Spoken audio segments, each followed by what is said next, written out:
Hello,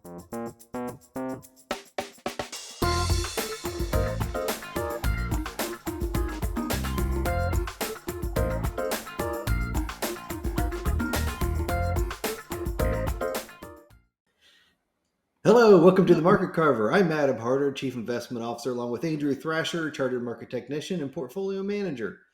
Thankful as always that you give us a few minutes of your time. Hope we get the opportunity to see several of you as we enter our thirdly season over the next couple of weeks. We'll have 4 opportunities in person and then, of course, the digital casting later that week. So I know we will see several of you and we appreciate that. And we'll look forward to that. This week, we've got 3 topics for you on board. We're going to talk about stock valuations, get an updated look there. Andrew's going to cover the mega cap stocks and then take a look at U.S. imports. So let's start with those stock valuations. It's going to be a tricky chart to read because there's a lot going on, but we'll unpack it and make it simple here. So we've got 2 lines. The black is what is known as the real U.S. Treasury yield, and I'll explain that here in a second. And it's tricky because that is based on the right-hand scale, which is inverted. So the more negative numbers are up top and the higher positive numbers are on bottom. And it's inverted so you can see the relationship, which has been pretty consistent over the last several years with the USA stock index, which is the red, and that's on a normal scale.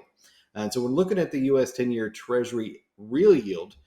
So an investor has the option of either buying a regular US Treasury bond, which will get a fixed coupon, or they can buy one that will be inflation protected. As one of the biggest drawbacks of buying bonds is not having that inflation protection. And the TIPS, or the Treasury Inflation-Protected Securities, give you that option to actually take inflation out of the equation and look at what your real yield is going to be, regardless of what inflation does. And that has surged. If you go back into 2020, 2021, you see those high levels of black on that chart is minus 1%. All right, that is for real what you would get on your real 10-year U.S. Treasury bond, a negative 1%. That's what investors were locking in, and that has surged to almost 2%. So a healthy, above zero return can be had for the first time, but an interesting dynamic has happened. In the past, this surge in real yield has brought down stock valuations with it. We certainly saw that at the beginning part here in 2022 when the market certainly came down in valuation, but that has surged this year. It has gone back up to 20. So we don't understand, or we can't forecast exactly what will happen between these two, but stocks haven't responded and have bucked the trend of what would otherwise be a very compelling alternative in fixed income. So certainly has our eye, certainly has us aware, especially as we're in this weak seasonality part, that stocks are susceptible, at least from a valuation perspective. We have to keep that in mind. And the last thing I would say to that is not all parts of the market are the same.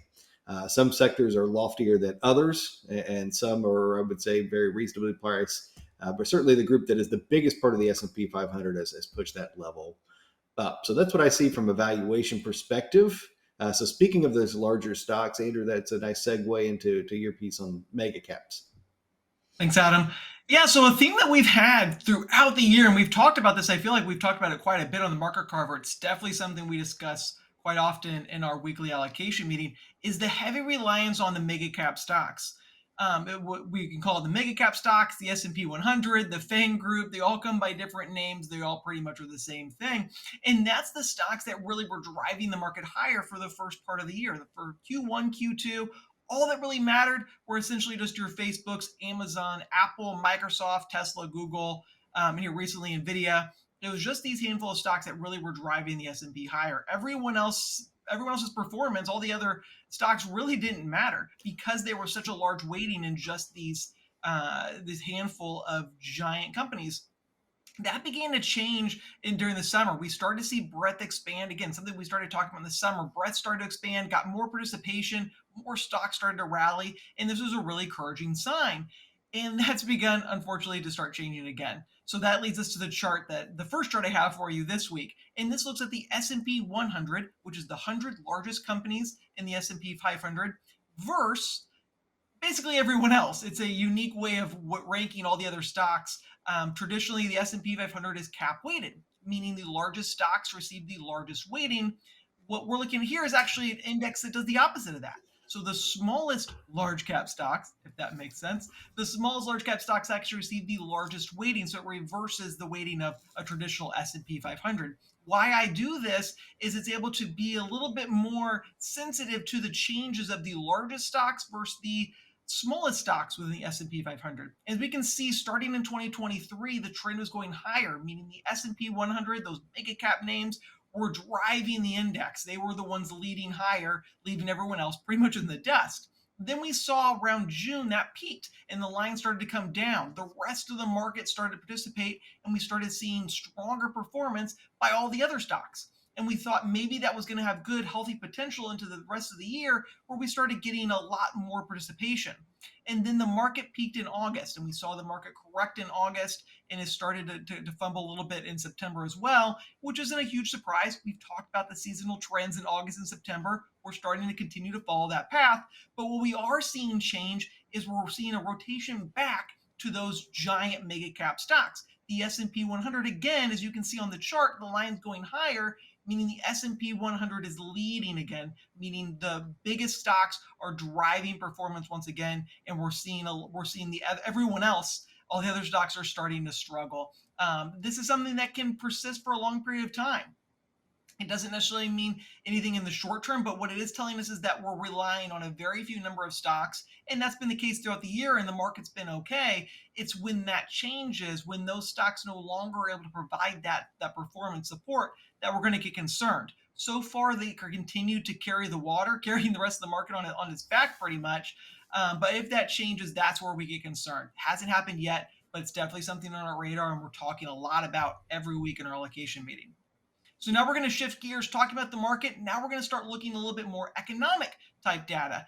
And here we have a long-term chart, and we're looking at the amount of we're importing from different countries. A topic throughout the year, last several years, has really been the difficult relationship the U.S. has had with China, trying to become less reliant on Chinese manufacturers and importing a lot of our goods from China. And this trend has slowly begun to decline. You can see from the dark blue line, which shows the percent of U.S. imports coming from China, has peaked back in 2018, has continued to decline. And we've actually, for the first time since, I believe, 2003, actually seen the amount we're importing from Mexico is now exceeding the amount we're importing from China. Now, when we take even a step further back and look at NATO, which then obviously would include Canada, we've been importing a lot from our NATO partnerships there, getting a lot of obviously natural resources and energy and things like that from Canada. But this is a big development that we've seen such a pullback in how much we're getting from China. And now we're seeing a lot more onshoring back to kind of our NATO partnership. A lot of auto manufacturing has gone to Mexico. A lot of things are starting to bring back from China and being sent to Mexico to be created, and we're able to import it from there. And it's also then helping from a currency standpoint as well. So this is showing us that there may be possible opportunities there. We're seeing some protectionist type action, as well as in China, as they announced that they're no longer allowing government employees to use iPhones. We're continuing to see these headlines where the countries are kind of throwing jabs back and forth. And we think this is going to continue to be probably something that's going to be in the headlines for time to come, as we see these countries really try to fight it out from both an economic standpoint, and then we bring in kind of what's going on with Russia from a military standpoint. But as we look at for imports and where we're getting our goods, it's a big development to see that now China has fallen below Mexico as far as where we're getting a lot of our imported goods.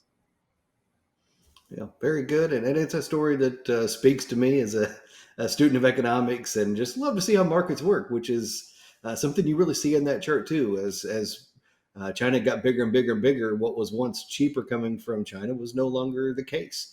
And so some of that is protectionism, and some of it is just markets redirecting to where lower costs can be obtained. So that's a beautiful thing. And once again, so we appreciate you joining us. As always, we give you a reminder to give us a call, 800-928-4001, or scan the QR code and book it online. Again, hope to see a few at the Thirdly. If not, we'll hope to catch you on the digital side. So everybody, have a great weekend.